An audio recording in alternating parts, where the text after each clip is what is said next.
Belə bir görüntünü necə yarada bilərsən? Gəlin baxaq.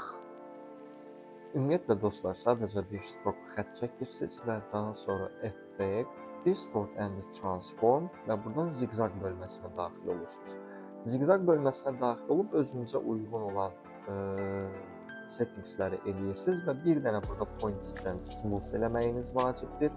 Bu arada çox oldu. Məsələn, bunu qaytaraq 3, bunu da qaytaraq eləyək 5 mm və baxaq. OK. Daha sonra gələk burada strokun sayəsini bir balaca azaldaq. Niyəsini sizə deyəcəm. Daha sonra gəlirsiniz Effect, Distort and Transform və Transform bölməsinə klikləyirsiniz. Transform bölməsinə kliklədikdən sonra Rotate bölməsindən sizə uyğun olan məsafəni tənzimləyin. Tutaq ki, 8 mm-dən təkrarlasın və 44 dənə kopya çıxartsın. Bir şeyi burada unutmayın ki, burada radius, yəni mərkəz nöqtəni buradan yox, aşağı hissədən götürməlidir. Ona görə bura klikləyin. Kliklədikdən sonra OK düyməsinə vuracaqsınız və nəticədə belə bir görüntü yaradacaq.